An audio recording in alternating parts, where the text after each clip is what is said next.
Seguimos en Psicologiando y ya estamos aquí con todo el esquema de trabajo de una mesa que de por sí está lista y preparada con un montón de materiales, con historias, con investigaciones, con todo lo que hace falta para conocer un poquito más esto de cómo es la personalidad psicopática, ¿sí? Si bien ya hicimos un semblante, vamos a ir ahora a casos prácticos, a casos concretos, como para ilustrarnos y como para poder encontrar algún tipo de respuestas, ¿por qué no?, a aquellas personas que están llamando para solicitar ayuda. Y aquí estoy justamente leyendo un mensaje de texto al 6450-64, el cual nos manda Fernando, quien pregunta ¿de qué manera uno puede sobrevivir a un psicópata toda la vida? Y lo que Fernando nos cuenta es la historia de él con su familia, y que justamente dice: mi papá era un psicópata y permanentemente uno convive con él. Bueno, obviamente tu historia no tiene por qué reflejar la historia de él. Y obviamente no tenés por qué tampoco repetir historias nuevas. La posibilidad de vivir con un psicópata es también sobrevivir a una costumbre de algo que después se va implementando. Hay que saber poner un límite también, hasta dónde uno soporta y en función de qué. Lo que Fernando se refiere justamente a esto del tema de manipular, ¿sí? Hay muchas formas de manipular. Hay muchas maneras de manipular. Y después voy a comentar algunos casos que hacen a historias que yo conozco o trabajos que he realizado que después van a ir aumentando la información. Pero primero diré para ustedes que ya tienen mucha información aquí como para empezar a trabajar. ¿Quién quiere arrancar? Acá Andrea toma el micrófono y ya es tuya la palabra. Bueno, Gabriel, te quería preguntar en relación a... Vos mencionabas inicialmente el caso de las parejas, es decir, el psicópata elige a su víctima, que sería un neurótico, porque le vendría bárbaro por lo que acabas de comentar, o el neurótico lo elige porque también le respondería a la otra mitad. Son como dos parejas que se combinan mutuamente porque a uno le sirve el otro. Al neurótico le sirve un psicópata porque permanente su ilusión de cambio la puede llegar a proyectar con esa persona que la ve tan completa, que siempre va a estar dándole toda la respuesta que necesita. Y el psicópata a la vez, como bien decíamos, es un poco parásito de este neurótico, porque también se alimenta de sus dudas, se alimenta en su baja personalidad o en su baja autoestima, justamente para él agrandarse. Si yo siento que el otro está abajo, yo me siento arriba, es un término relativo. Entonces los psicópatas justamente buscan ese tipo de combinaciones para poder sostener su personalidad. Pero convengamos en esto, muchas parejas son funcionales y muchas parejas le va perfecto en ese tipo de esquema. Otros están sufriendo y no lo saben. Entonces hay que saber bien cuál es el lugar de cada uno para esto, ¿no? ¿Y en esto hay algún peligro latente? ¿Que puede haber algo que dispare justamente la violencia en la otra persona? Siempre la frustración es lo que genera la violencia del psicópata. Con lo cual, cuando esta otra persona que se acostumbró a estar siempre lustrando los zapatos, para poner una figura, siempre estar sirviéndolo, de golpe se le ocurre rebelarse. O de golpe se le ocurre, no sé, como me pasó a muchos pacientes, empezar a estudiar.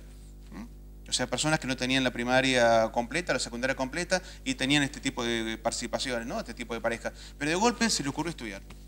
Es la gran ofensa al otro porque siente amenazado su lugar de trono. Entonces, el psicópata, ¿qué empieza a hacer? Empieza a buscar excusas para que no estudies. ¿Qué? ¿Vas a dejar tus hijos? Ah, sos una mujer que seguramente está buscando a otro. Ah, entonces conmigo no sos feliz. Y comienza esta manipulación emocional, que el psicópata maneja a la perfección, que es lo que el otro tiene que tener como una culpa, que es lo que el neurótico peor lo maneja, como para poder ceder a los deseos del otro. Entonces, eso ya comienza a ser violencia. Esa es la violencia emocional. Y luego, sí, dependiendo de la estructura de cada quien, puede llegar a ser otro tipo de violencia que puede ir aumentando en función al tiempo, ¿no? Daniel, te veo con ganas de hablar, tenés mucha investigación. No, porque saco conclusiones también de lo hablado y hablas de manipulación, ¿no? Y como que habrá alguien al lado nuestro, como que no se sabe, no se identifica. Vos sí alguien al lado nuestro y Andrea y Gabriela te miran con cara. Claro.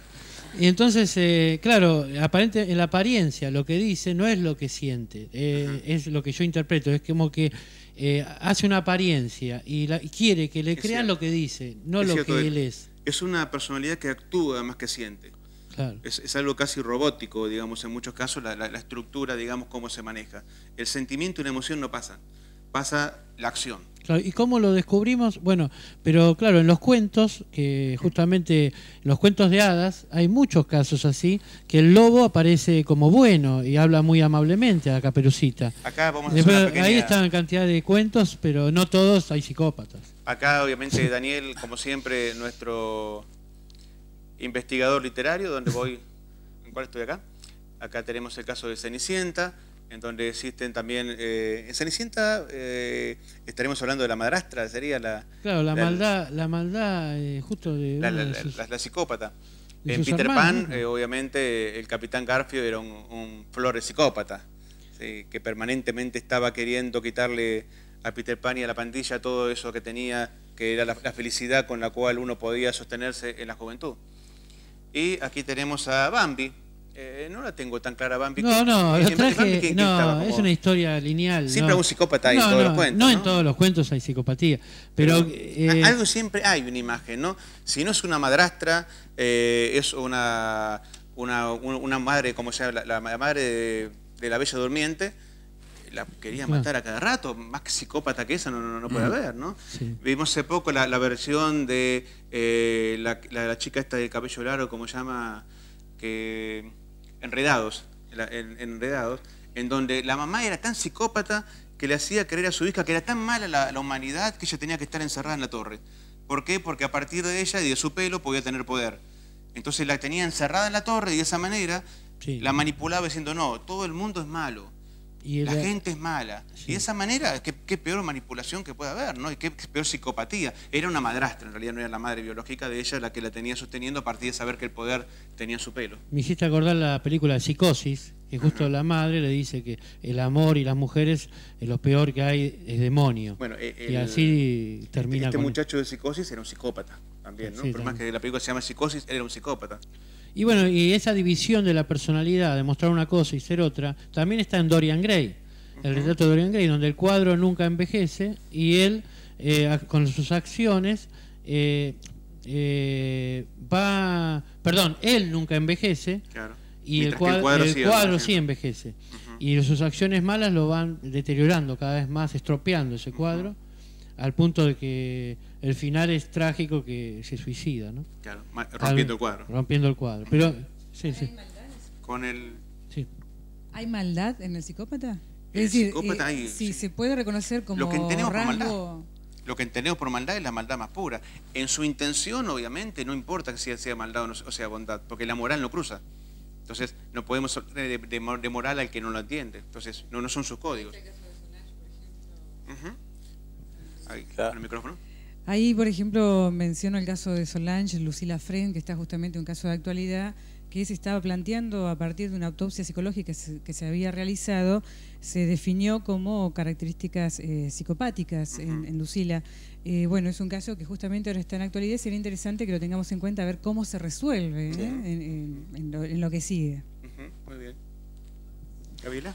Bueno, Gabriel, yo tenía algunas preguntas que me hizo la gente antes de venir, pero algunas quedaron respondidas ya.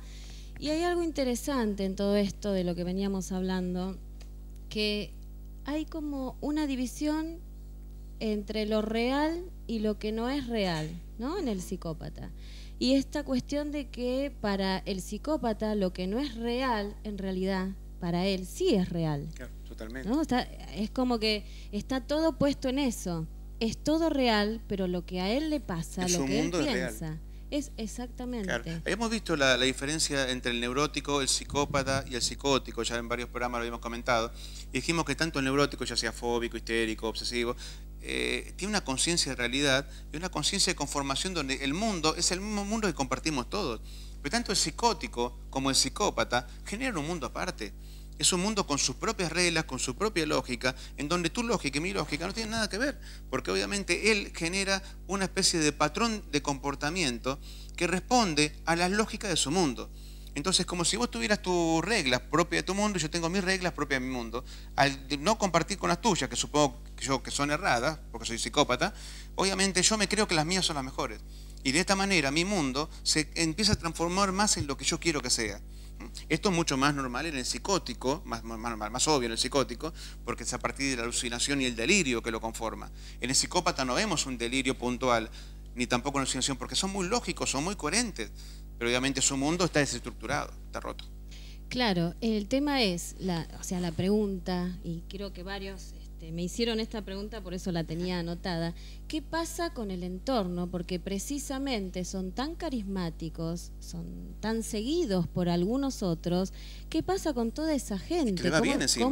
Claro, le va que le va bien. bien, ya sea que sea político, ya sea que sea empresario, ya sea que sea médico, lo que fuere. El psicópata, mientras que todo el mundo, o sea, mientras que el tablero de ajedrez tenga las piezas donde él quiere que estén, está todo perfecto. Y hasta no puede llegar a ser peligroso para aquel justamente que sea coincidente con sus objetivos y sea adulador de sus logros. Obviamente para aquel que se le cruza en el camino sí es peligroso, porque ahí se transforma en el enemigo a derrotar, porque es aquel que está en contra de mis objetivos.